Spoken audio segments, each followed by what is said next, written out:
இலக்கிய சீரியல்ல நாளைக்கு எபிசோடில் என்னென்ன மாதிரியான அட்டகாசமான விஷயங்கள்லாம் நடக்க போகுது அப்படின்றத பற்றி தாங்க நாம் இப்போது வீடியோவில் பார்க்க போகிறோம்.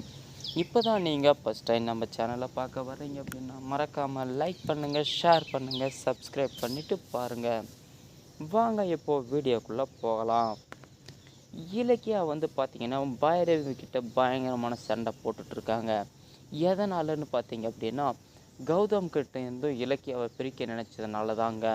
இது உங்களுக்கு சரியாக தோணுச்சு அப்படின்னா கமெண்ட் பாக்ஸில் தெரிவிங்க.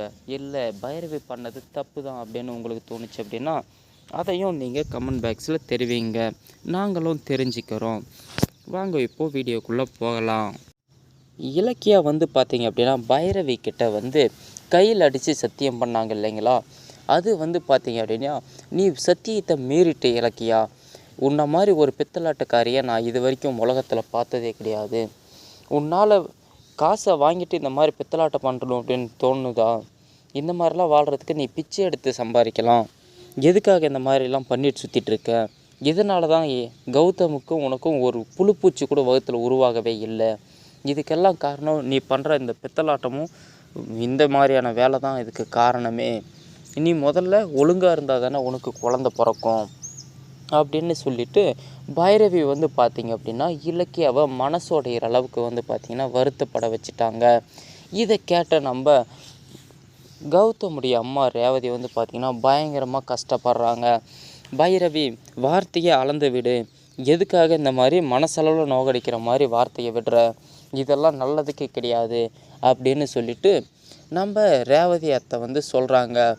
யார் சொல்கிறதையுமே ஒரு பொருட்டாகவே ஏற்றுக்காத நம்ம பைரவி, கண்டிப்பாக சொல்கிறேன், இவளுக்கு இந்த ஜென்மத்தில் எத்தனை ஜென்மம் இருந்தாலும் குழந்தைய பிறக்காது, இந்த மாதிரியெல்லாம் பண்ணிட்டு சுற்றிட்டு இருந்தா அப்படின்னு சொல்லிட்டு நம்ம பைரவி சொல்கிறாங்க.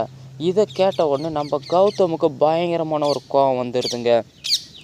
உங்கள்கிட்ட எவ்வளவோ பணம் வசதி எல்லாமே இருந்தாலும் இந்த மாதிரியான ஒரு கெட்ட எண்ணம் மனசில் வச்சுட்டு இருக்கிறதுனால தான் இந்த வீட்டை விட்டே நான் வெளியே போனேன். அப்போயுமே நீங்கள் திருந்தலையா? உங்கள்கிட்ட கோடி கோடியாக கொட்டி கிடக்கிற பணத்தை வச்சு உங்களால் என்ன வாங்க முடிஞ்சிச்சு? ஒரு நிம்மதியான வாழ்க்கையை வாழ முடியுதா? இப்படியெல்லாம் வாழ்ந்து என்னத்தை சாதிக்க போகிறீங்க அப்படின்னு சொல்லிட்டு நம்ம கௌதம் பைரவியை கேட்குறாங்க.